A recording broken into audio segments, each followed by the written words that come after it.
I'm Karen Bird, and welcome to the ACHE Virtual Conference. I am here to present to you the powerful tips to uplevel your business.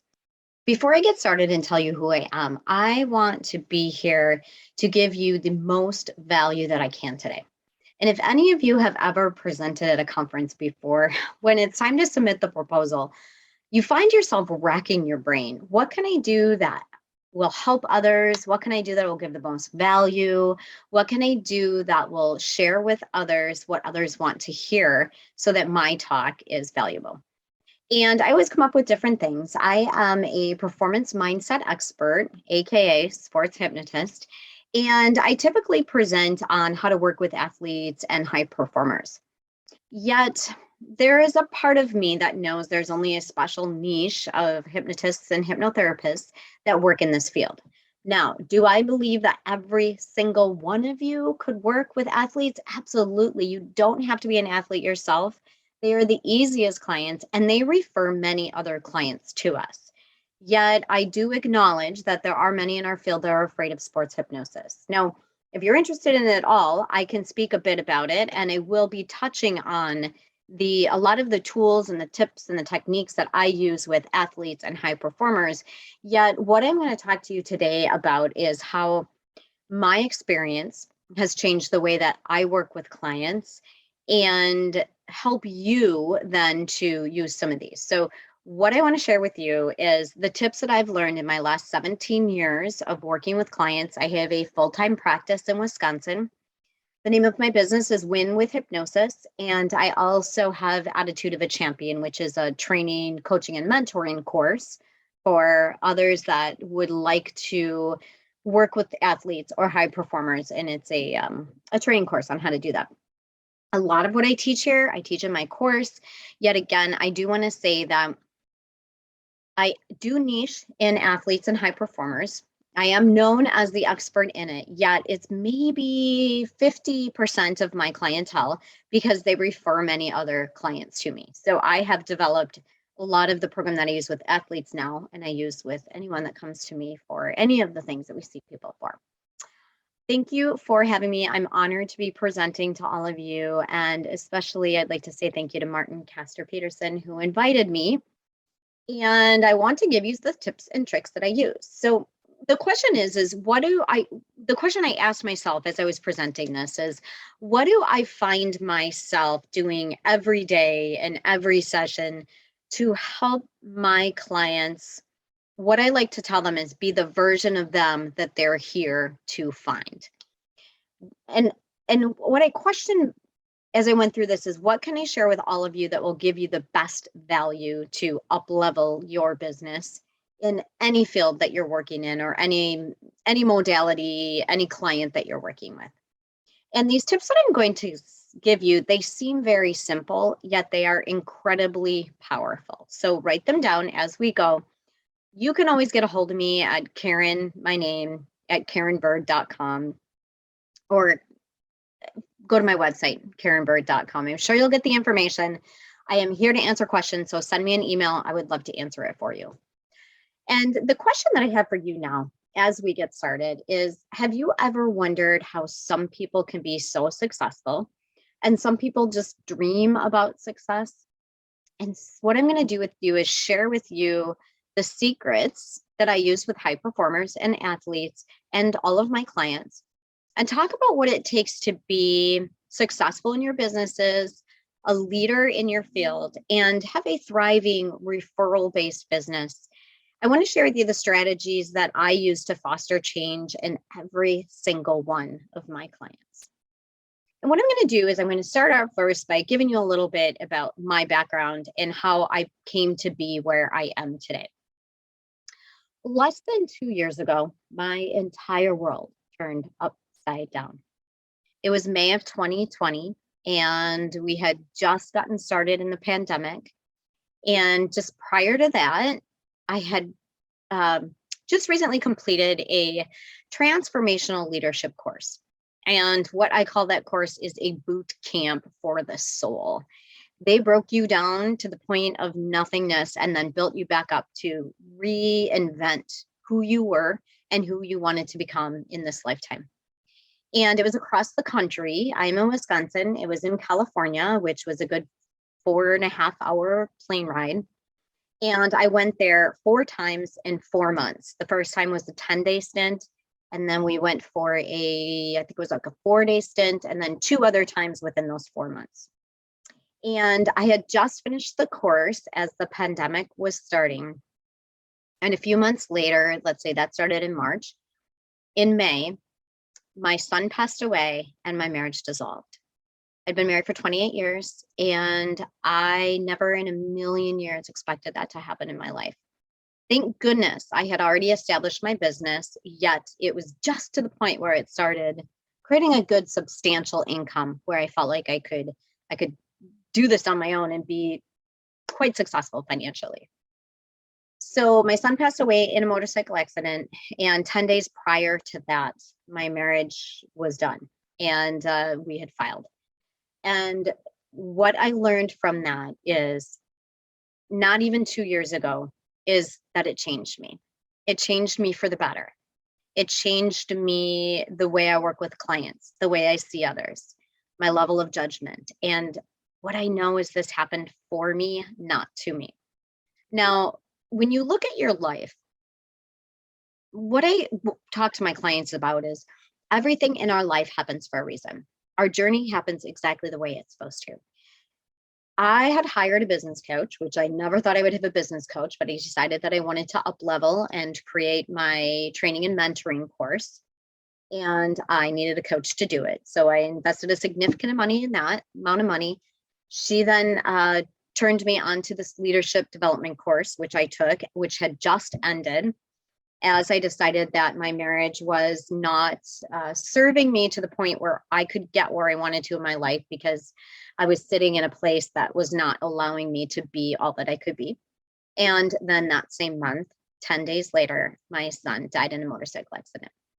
And I look at my journey and I know this happened all for me, not to me. And this is how I work with my clients. This is the way that I want them to be, and I want them to have hope and acknowledge. And I call that my way of being. That's the influence that I have on my clients. And I want them, every single one of them, when they are complete with me, I want their way of being to be changed. And that means their mindset. It means their belief in themselves. It means their entire being and the way they embody themselves. And so my first tip for you is authenticity. Now, I didn't really know what the term authenticity meant until I started my leadership course. Did I feel like I was authentic? Yes. Authenticity is the outward way that you present yourself is completely in line with your inner workings. In other words, if you're saying one thing but feel another, you are not being authentic. If you have integrity with others, but not integrity with yourself, you are not being authentic. One of the things that resonated the most with me, and I now use this with my clients and in my business as an entrepreneur, is we have a tendency to tell others we'll do something. And 9 times out of 10, if we have integrity, we will follow up. Yet there's that little bit where we've told ourselves that it's okay if we don't do it. Like, I will send you an auto recording, and then we get busy and we don't send the recording, and then they don't send us a reminder and we think it's okay. Or say to a friend, I have to go right now, I'll call you right back. When in reality, we were never intended to call them back. How many times do we do that, right?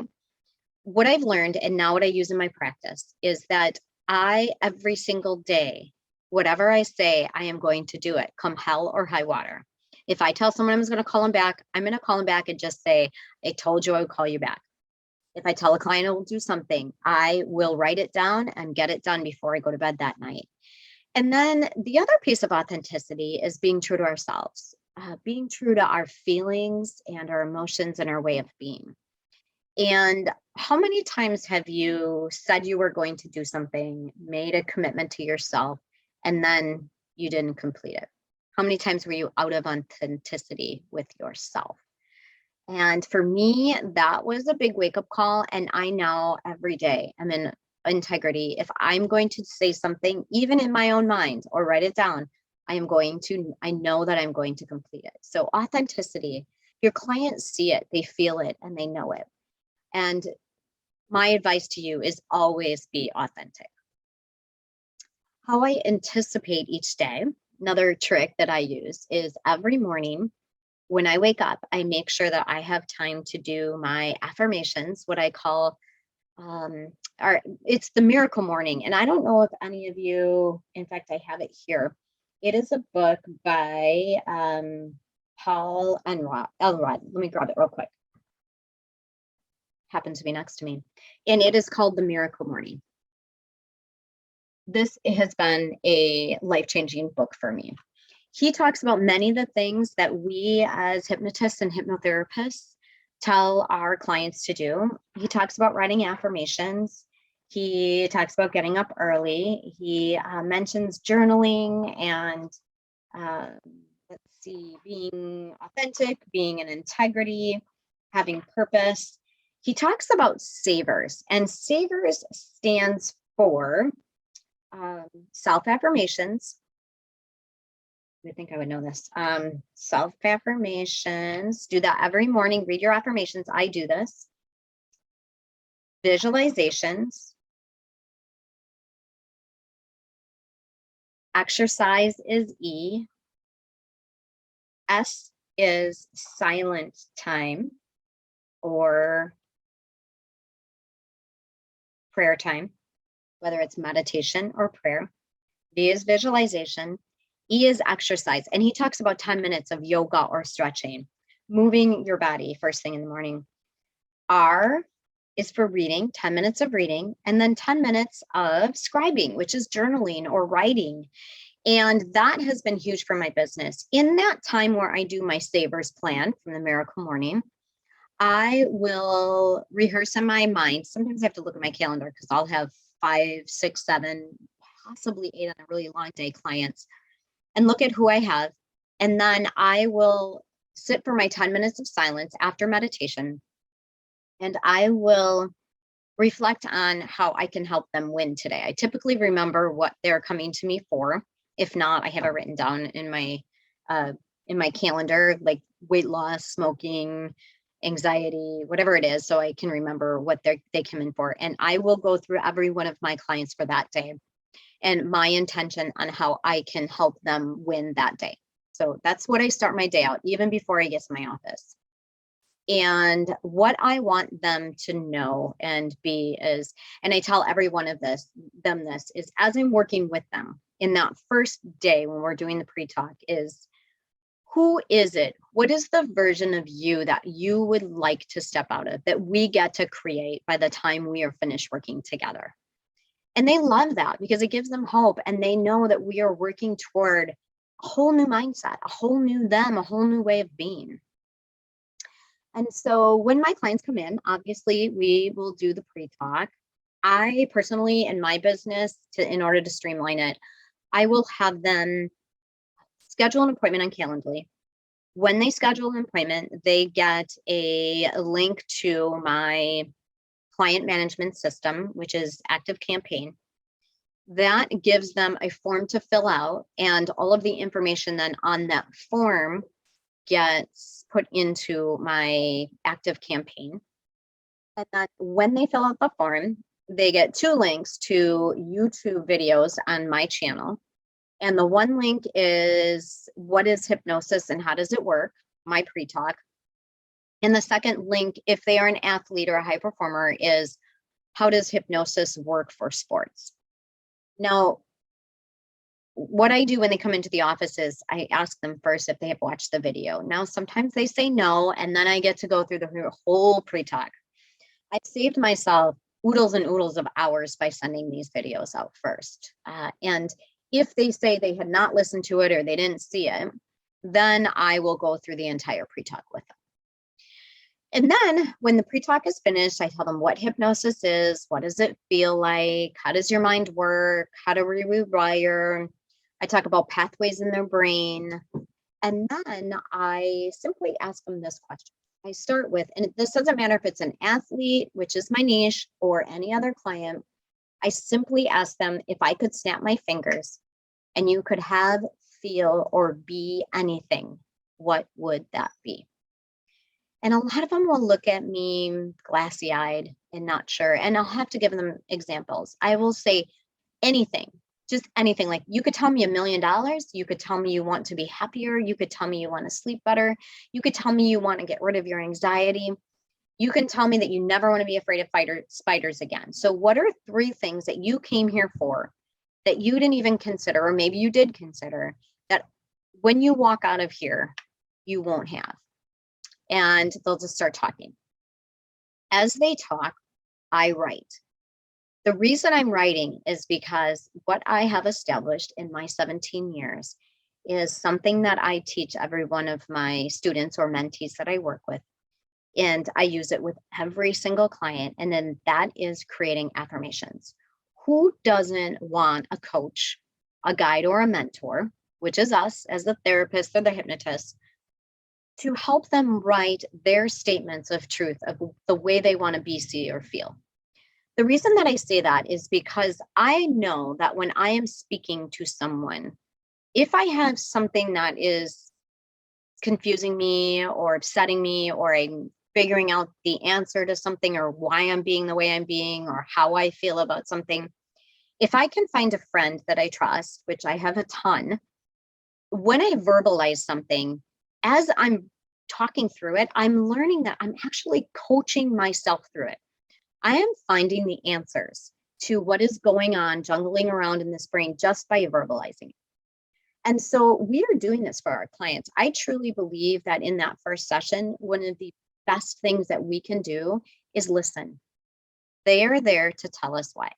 Now, when they go into story, I only have an hour. So when they go into story, there are many times that I'll say, okay, I understand that, and let's continue to move on, right? They don't get to just go into story about everything. Yet I want to know what it is that they're here for. And I also ask them the question, how do you want to feel tomorrow when you wake up? And that's a really interesting question, right? Because most people want to say, I want to feel light. I want to feel easy. I say easy. I want to feel happy. I want to feel calm. I want to feel energized, right? So find out, write that down. And I'm going to tell you why in just a minute. And similar to that question is, if you could wake up tomorrow morning and you would be changed, this would be changed, this one thing, what is this thing? What would that be? And that gets them to start thinking. Now, these are questions that people do not ask us. And again, I'm going to reiterate, as they're telling us these 3 things, listen and let them speak. Yes, we have knowledge. Yes, they're there for hypnosis. Yet it's really important that they get to talk, because what happens is if we start talking too much first and they don't get a chance to verbalize, this is my belief, so this is how I do it. They don't have a chance to say what's on their mind when they walk in the office, because maybe they're nervous, maybe they don't know what we're going to do, maybe they have no idea, yet they came to us for a reason. And usually, last resort, they want to tell us why they're there. Now, I'm also going to preface this as this isn't the end all to be all way. I know that we all do things differently, right? So that's why we do things like these conferences, which I love, because there's so many different ways of doing things. Some people have humor, and I admire that. They have humor in their businesses and they make people laugh, and they're more like showy or stage show, and it's beautiful because they get change. Yet my way of being is different. So take what works for you and then integrate it into your business.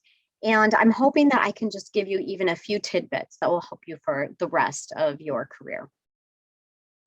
What I call that, what I just talked to you about, is as they're telling me what they want to be, feel, or have. Now, I don't want to hear how horrible their life is. I will stop them if they start telling me about this crazy divorce they're going through, right? And I'll just say, and what is it that you want? Because I am offering them what I call a puke bucket. I am offering a bucket for them to puke into, but it's a bucket of what do you want instead of what you don't want. So that's where I'm going to keep leading them. They'll say, I don't want to feel anxious right now. And I will write down, so the opposite of that is calm, correct? Or balanced. And then they'll tell me their words. So I'll say calm, balanced, right? no anxiety / calm balance, because I want to know what they want instead of what they don't want. And then again, I reiterate that this is the new version of you that we are going to create as we work together. Now, I will take everything that they said they wanted to be, feel, or have, how they want to wake up in the morning, and I will write with them affirmations. Now, if there's time in my session, first session, I don't do hypnosis typically, because I want time for them to puke into the puke bucket and tell me what it is that they're there for. And we get to create then, when I'm working with athletes, I call it their mental toughness training program. When I'm working with entrepreneurs, I will call it their up-leveling program. When I'm working with a client for phobia, I'll call it their mental program. And so, or mental training program, or what we're moving into. Then I will write affirmations for them. So I will look at my notes and I will hand them a piece of paper, and I will, at the same time they're writing, we will create our affirmations. I'm going to tell you about a contract in just a minute, but the affirmations are all based on what they want. So I am calm and relaxed. I wake up in the morning with energy. I work to improve my relationship and have a great connection with my spouse. I exercise so many times a day. Let's see, what else would they come here for? I am calm and in control when I drive. Maybe they came to me because they had a fear of driving on the highway. But we will create their affirmations, and typically there's at least 10 of them. It's always present positive tense, and it's always as if it's happening right now. We'll create their affirmations. I will give them their affirmations, and then we will create a trigger statement. And the trigger statement is, I ask them, what is something that you do maybe 4 or 5 times a day, that every time you do this, you can choose one of these statements you've written, the one that resonates the most with you, and say it. Now, it could be something like, look in the mirror, stop at a stoplight, eat something, drink something, look at the clock, put your shoes on, get in the car. So they will choose one, and then we will read through these statements together. That is a big aha for them, because they'll read through these statements and they're like, wow, I don't feel like that. I don't feel like that. And we get to remind them, this is how you get to be when we're finished working together. What we're doing is we're creating pathways in your brain. Right now, you have pathways that have become roads and highways and superhighways based on experiences in your life, things people have said, and beliefs that have become truth in your mind that aren't necessarily true. We're putting roadblocks in the old way of being, and we're creating new pathways that, through our work together, will then become highways and superhighways. And what we're doing by writing these affirmations is we're starting to create a pathway. Now, with these affirmations, you read them twice a day, once in the morning, miracle morning, and then one other time before bed. I will be creating a recording for you before we are finished with our work together. When we get through some of the clearing, as we get to more of the deep trance hypnosis, that has all of these affirmations. So you have a personalized recording for you, and I create it right there during the session for the rest of your life. And they love it. This is value, right? We're giving them value. So we create their affirmations, and then after their affirmations, I say, now we're creating your contract. Your contract is, I am a, and I'll have them write down, I am a, and then I have them write blank, blank, blank. Now, if you're watching this, as you're watching this, do this with me. This is very powerful. I learned this in my transformation course, and I use it every single day.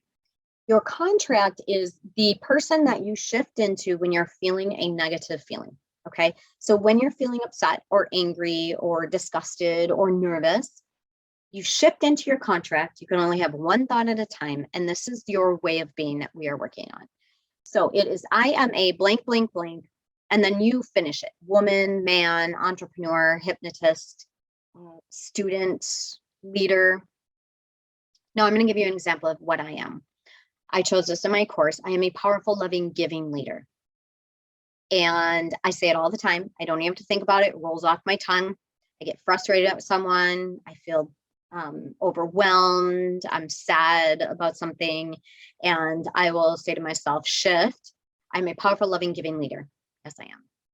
And so I do this with every one of my clients, and they will choose things like confident, calm, powerful, loving, whatever words you can think of, whatever words.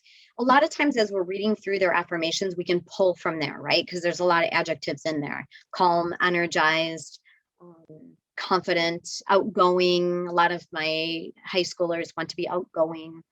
And so there's their contract. And I tell them exactly what I just told you. We get to shift into our contract every time you have a negative thought and start thinking about paying attention to your thought patterns. Start paying attention to inner mean guy and inner mean girl. Start paying attention when you're questioning yourself or saying something to yourself that someone that loved you wouldn't say to you. And when you hear that, this is the conscious mind, right? When we hear that inner mean guy, inner mean girl berating you or beating you up, stop it and shift into your contract. I do that with every single client.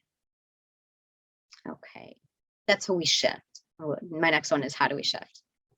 All right, the next thing that I like to use with every client is anyone that's upset, worried, and most of our clients come to us because they want change, right?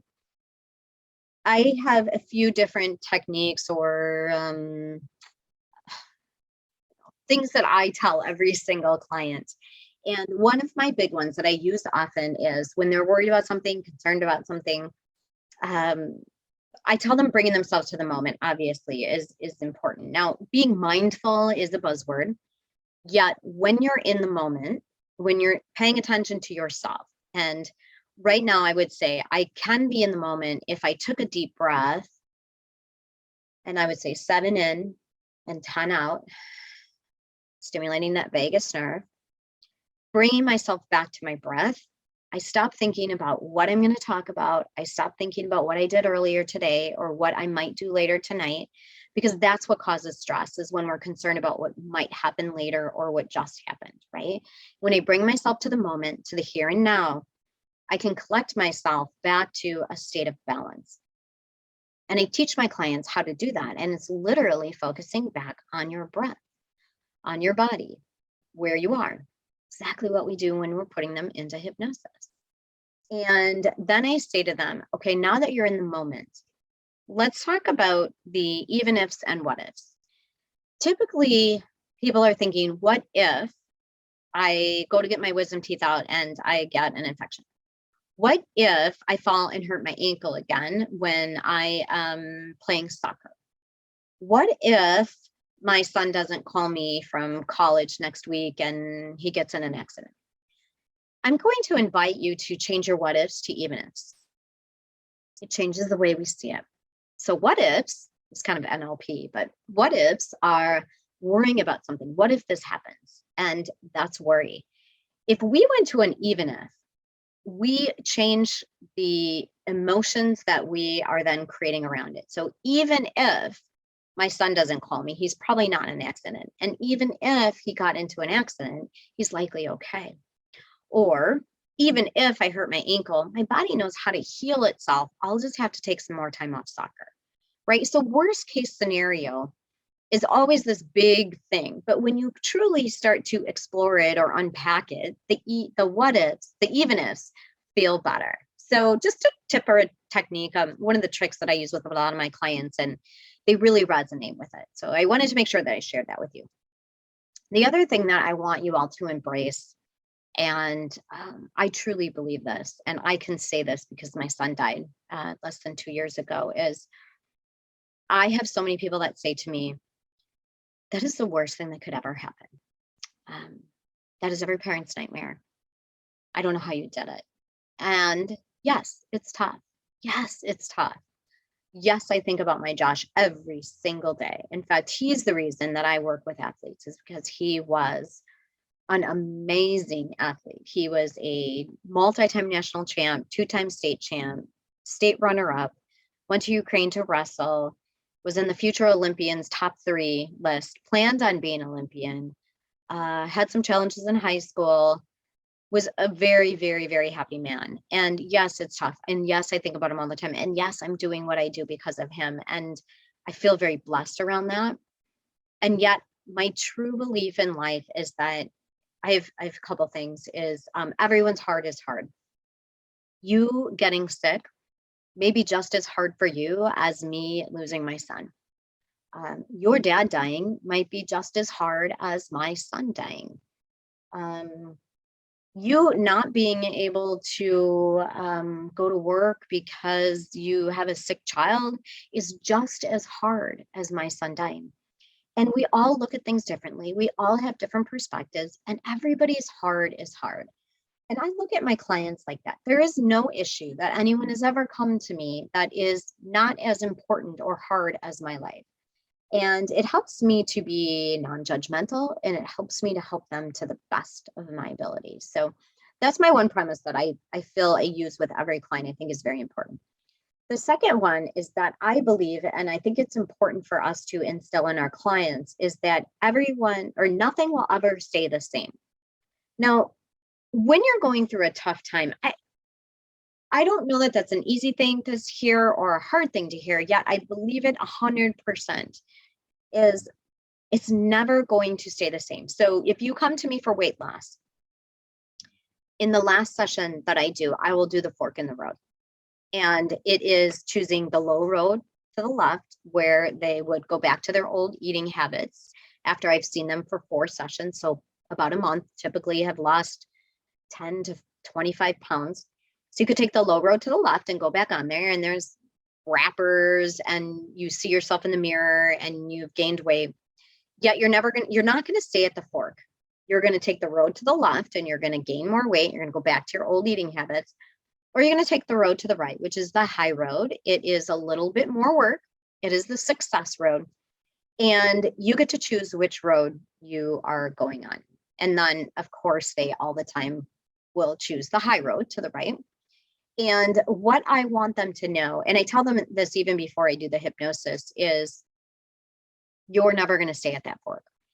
You are going to either go down the low road or move down the high road. But life will never stay the same. It's not going to be stagnant. We are not going to we're not going to stop aging. We're not going to stop growing. And right now you're in the crux and you get to choose. Now we've done this work together, and I'm always here to support you in the future to help you get back on the road. Yet nothing will ever stay the same. So if you're feeling, like say they come to me for stress, and not necessarily anxiety, but stress, right? Panic attacks, it's not going to stay the same. They're either going to get worse or better. And our job is to help you get to the version of you where you're not having them anymore, where you see life differently, where your perspective has changed, where we've done shifts and reframes so that you can see that you can shift out of it, and that you have a choice, and that you get to choose what you want for your life, and you get to choose the road you go down. So nothing will ever stay the same. And I'm here to tell you that whatever you're here working with me on, you are choosing right now to take the road to the right. And that is the most important thing. The other thing that I like to talk to them about is that I was so interested when I heard this for the first time in my life. And that is that feelings are not real. Now, when you unpack that, you think, well, that's interesting because I feel like they're real. But here's the reason that we can say feelings aren't real. Feelings, A, they come from the lens that we see life in, and B, they can change in a fraction of a second. I can be scrolling on Facebook and feel in a happy mood because I just had a client that told me how amazing our sessions were, and I can feel in a great mood. I can feel happy and joyful. And I'm scrolling on Facebook and I get a memory about my son, and it triggers something in me, and there's some music on the radio and the two together, and I immediately start crying. Right? Immediately changes my mood from joyous and happy because I'm feeling great about what I'm doing with my clients to, oh my gosh, like, oh, and it hits me in the heart, and I feel it. Like when I get that hit, it's like, like I could feel it in my heart, but it's not real, because how did I shift from being joyful to in grief and sadness in a matter of seconds? And how, when I'm sitting in grief, I've got tears streaming down my eyes because I miss my son and I just want to hold him and hug him. And I know a client's coming in the door and it's on the hour and I have to go get my client. And I know that it's time for me to focus out because we don't focus in, we focus out the entire time we're with them. I can wipe my eyes, take a deep breath, put a smile on my face, and literally shift out of it in seconds as I greet my client, ask them how they're doing for the day, and if they're ready to get to work. So feelings aren't real. Feelings are what we sit in. And I know that when my son died, I went through stages. I was sad. I moved through it. And yet I declared that I was choosing joy and I was not going to sit in grief. That made all the difference in the world for me. And I can honestly say from the very beginning, I wake up happy in the morning. I wake up happy because I am blessed and I have so much, including this business and including my clients and everything that I had, even going through those two really tough, probably two of the toughest things you could ever have in life. I chose to allow that to better me instead of break me. And again, it's a choice. And I can sit there and tell my clients, you have a choice. And that is what we're there to, that's what we're there for them, right? So feelings aren't real because we can go from laughing to crying. And I also allow them to know that it's okay to feel your feelings for a bit. It's really about how do we shift out of it. So it's okay for me to cry. Like I get that. I get to. And sometimes I'll think to myself, I haven't cried in like 2 weeks. And then something will trigger me and I'll have a cry and maybe it lasts 15, 20 minutes, sometimes a half an hour, or maybe even an hour. But it's okay. I get to feel my feelings. I get to cry. And I know that after I do, I feel so much better.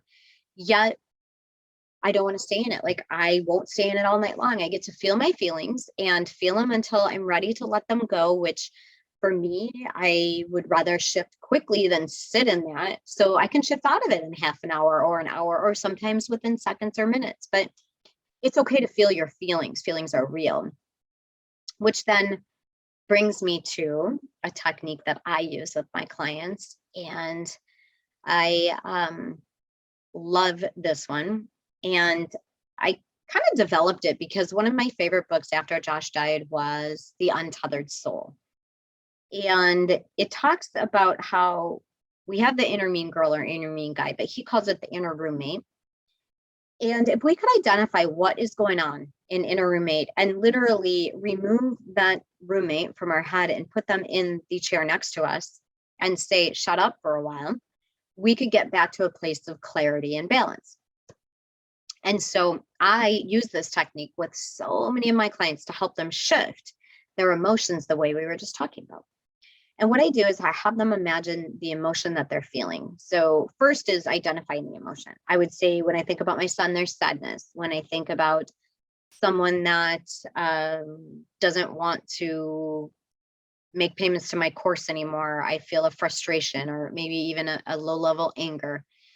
I get to identify that this is what I'm feeling. I'm choosing not to hold on to it.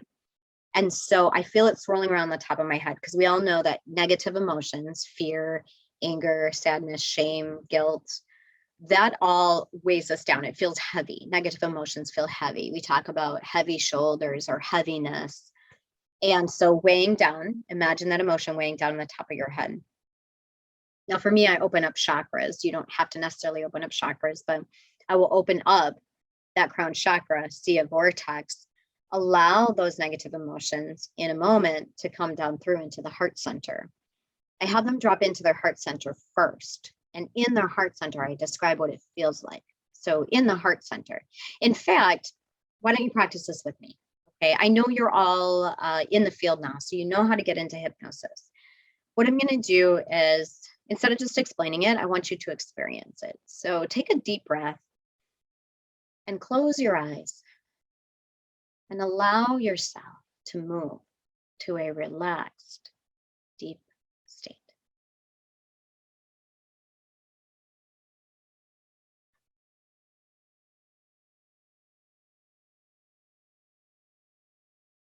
Bringing yourself to the moment, noticing sounds around you, bringing you deeper, allowing the sound of my voice to relax you more. Taking 3 deep breaths, 7 in and 10 out at your own pace. Just listening to me as I speak.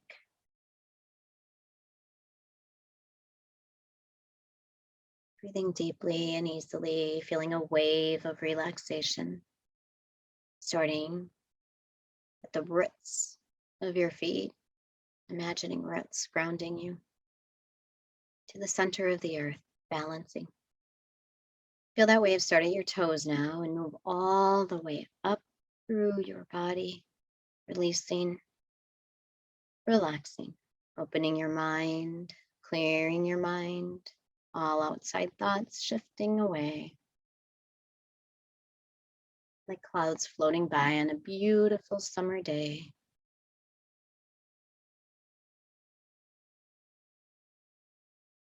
Checking in and relaxing your jaws and your shoulders. Dropping into your heart center. Noticing your heart center is a beautiful, safe place in here. Maybe there's walls like a honeycomb with honey oozing from them, golden honey. I notice some golden specks of light floating around in the air here. It's comfortable and warm in here. This is your own heart center. There's a comfortable, soft, cushy carpet. And you notice there's a armed chair or a beanbag chair, whatever you choose, in the corner. Go and sit down in that chair and make yourself comfortable. Let yourself sink into it, feeling more comfortable and calm and relaxed here. Notice beside you is a table, and on the table are a number of books and journals. And tied to one of the journals with a metal spiral, ringed spiral, is a beautiful ribbon with a golden key attached to it. I'm curious about that key, so you untie that beautiful ribbon and you hold that key in your hand. It is cool and soft and smooth. And you turn around and notice behind you is a door to your heart. It's almost calling you. There's a golden flecked color coming from that door, similar to the color of that ribbon, emanating through the cracks of the door, the framework. And you go to approach the door, and there's a large brass handle. It's a beautiful, ornate door. And you see a keyhole, and that golden key fits in there perfectly.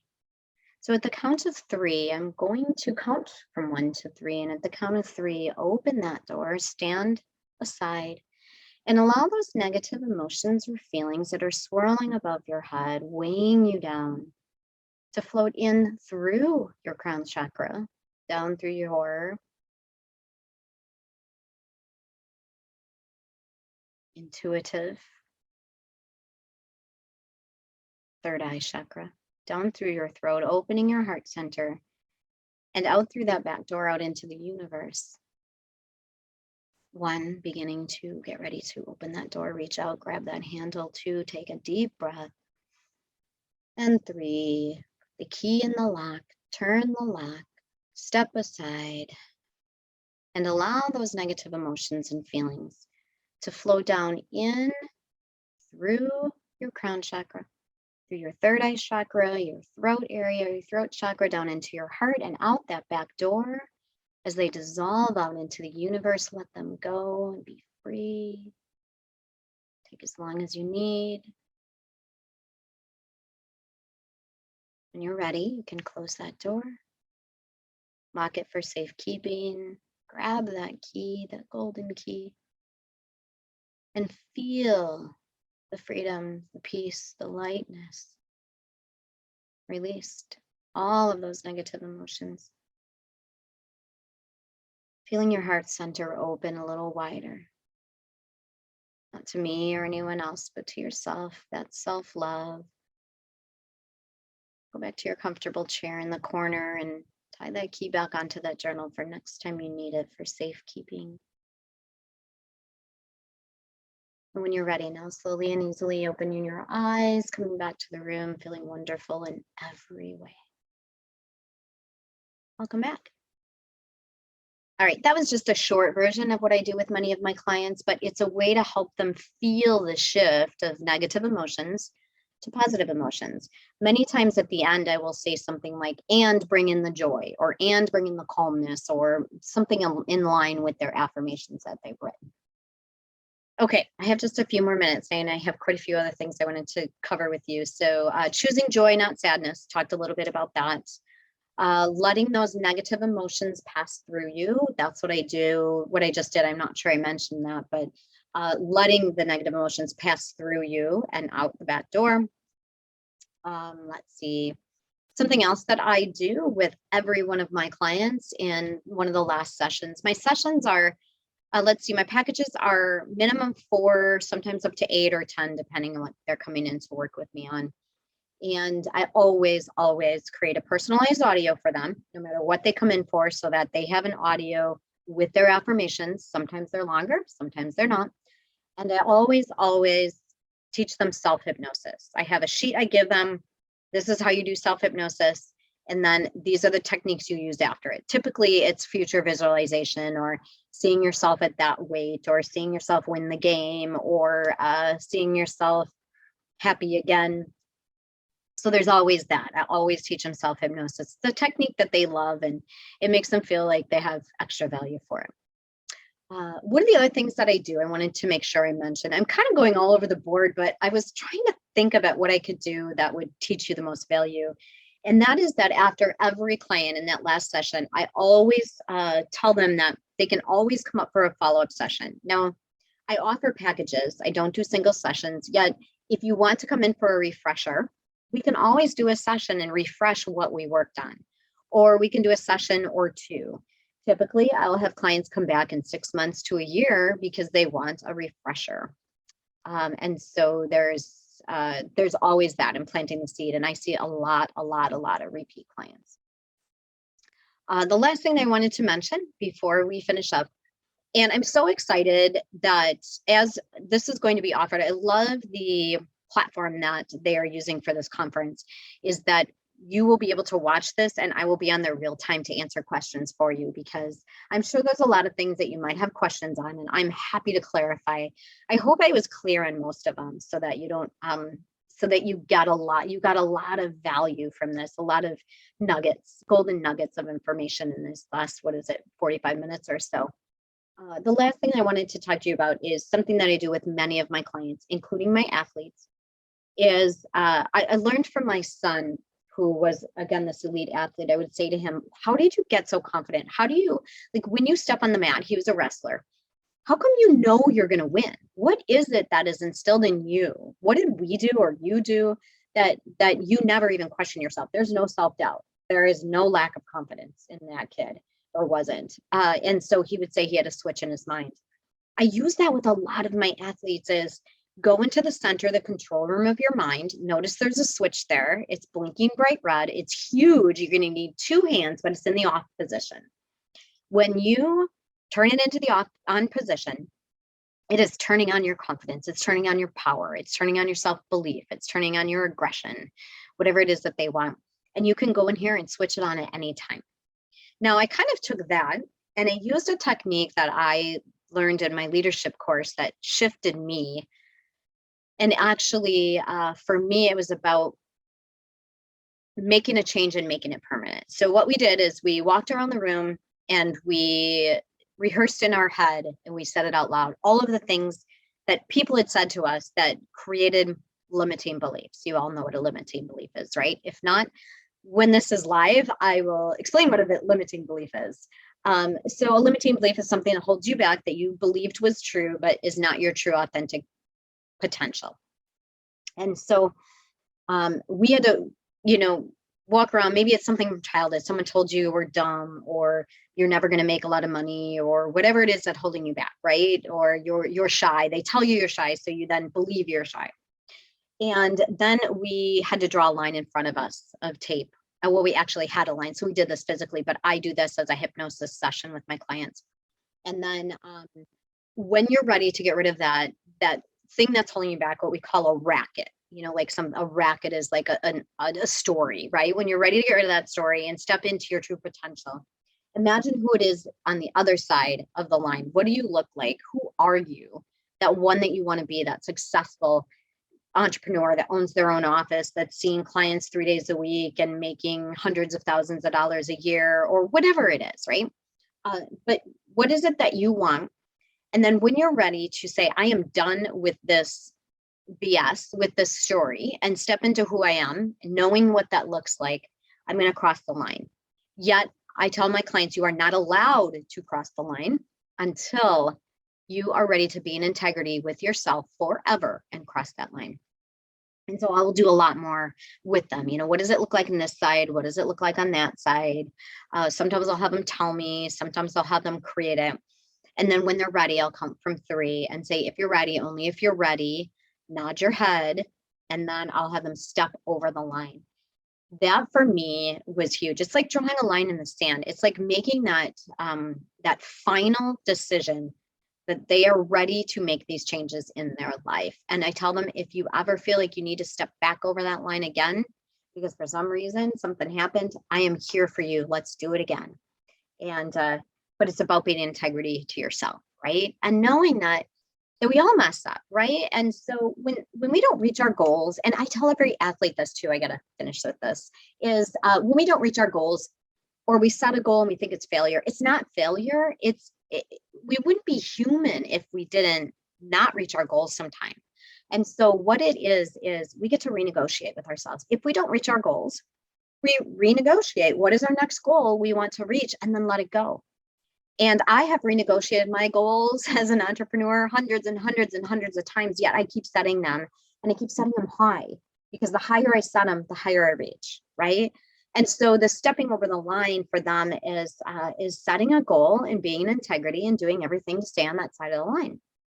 So I think I'm about good. I know this was 45 to 50 minutes, and I did not want to overdo it. So thank you so much for joining us. Again, I am Karen Bird. You can find me at karenbird.com.